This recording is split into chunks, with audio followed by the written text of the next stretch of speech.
Hi all, welcome back to the grammar session. So today we are going to deal with part 2 of VERB, verb and examples, wherein I'll be discussing regular verb, irregular verb, stative verb and dynamic verb along with its diverse and multiple examples.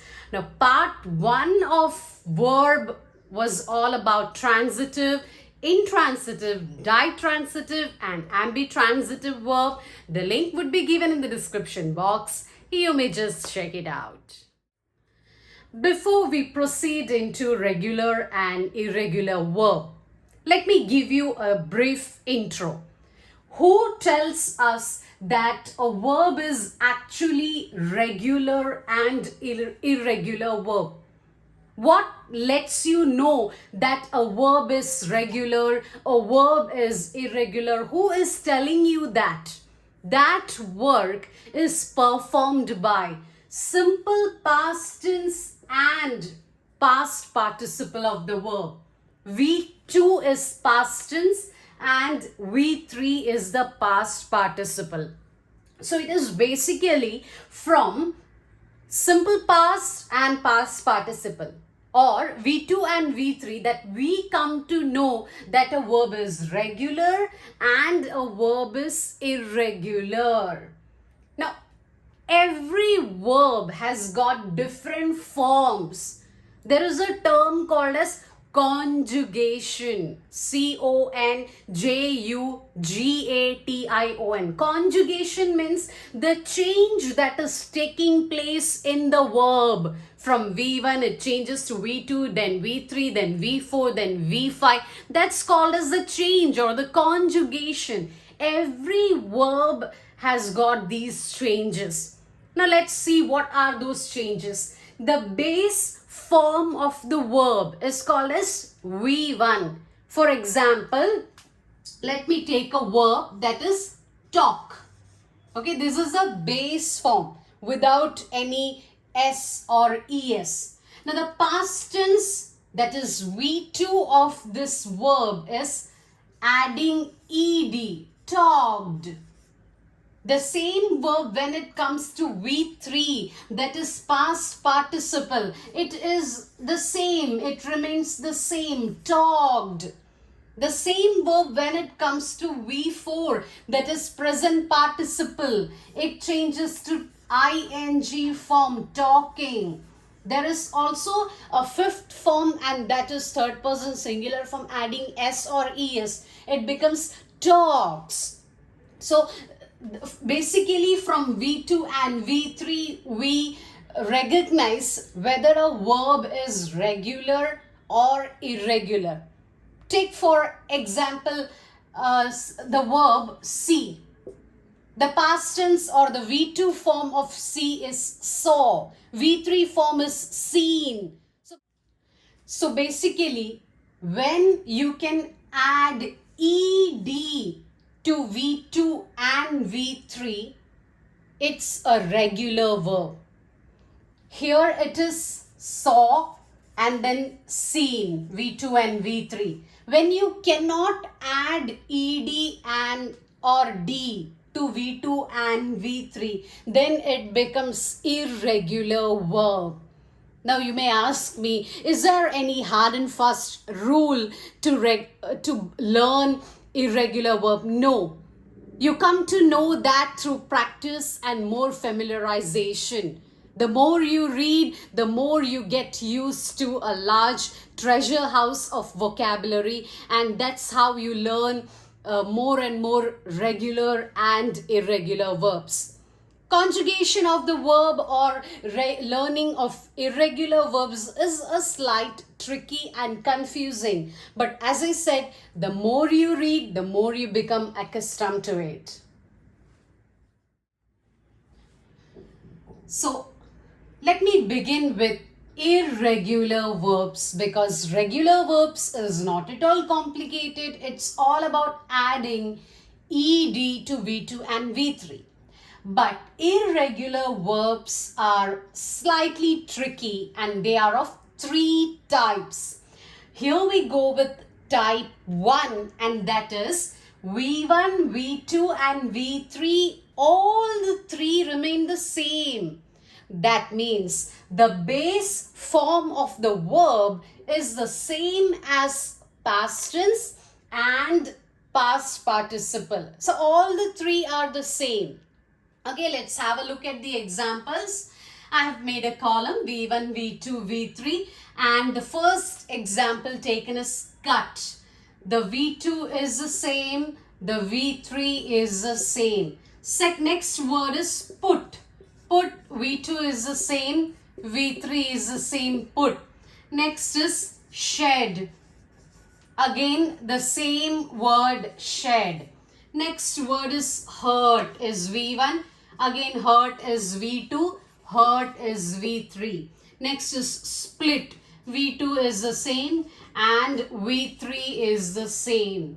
So, wherein you have V1, V2, V3 as all the same, all the three verb forms same, it is none other than irregular verb type number 1. This is type 2 of irregular verb, wherein V2 and V3 are the same but V1 is different.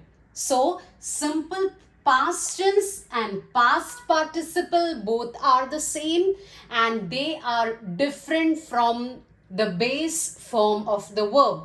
V2 and V3 are the same but they are different from V1. Let's have a look at the examples. V1, V2, V3. The first verb taken is B-U-Y, buy.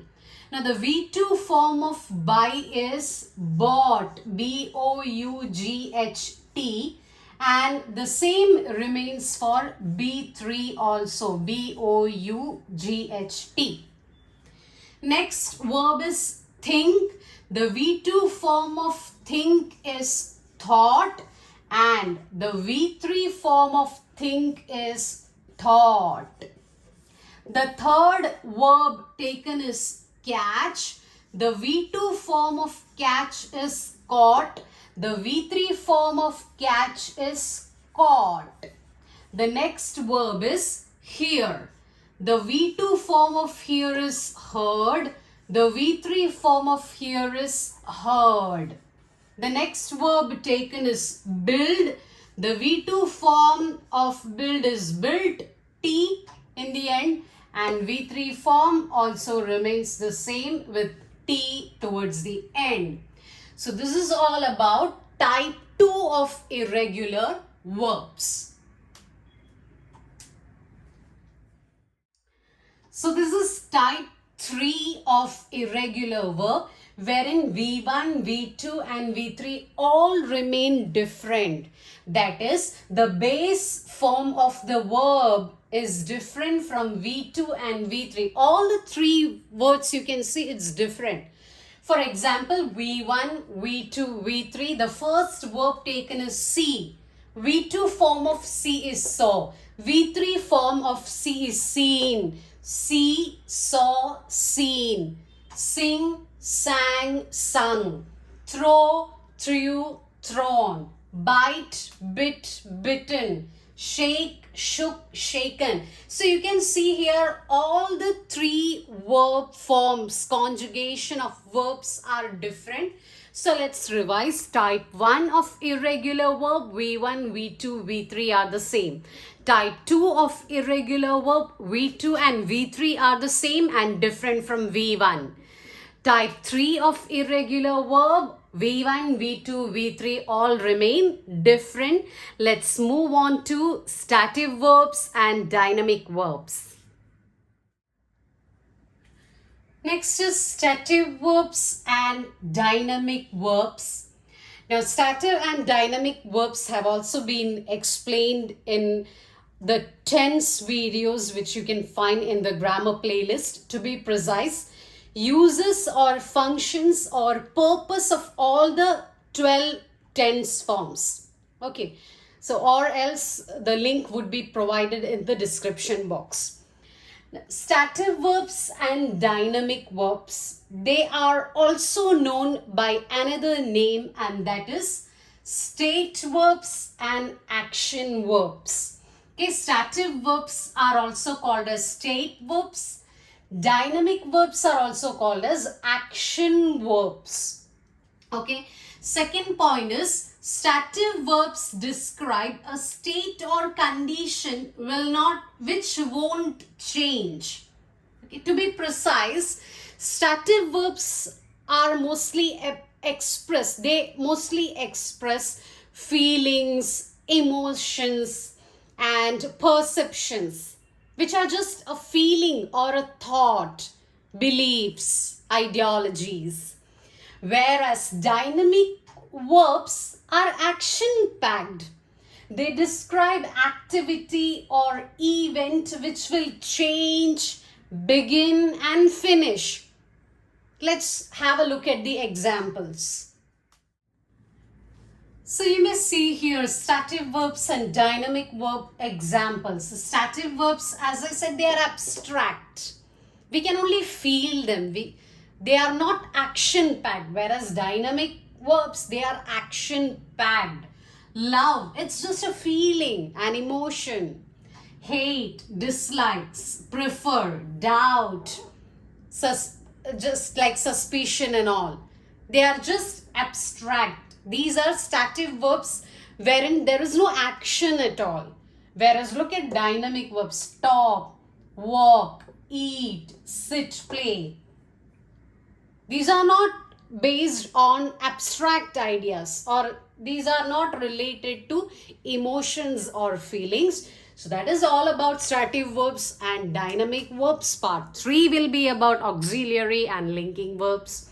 Stay tuned for more videos.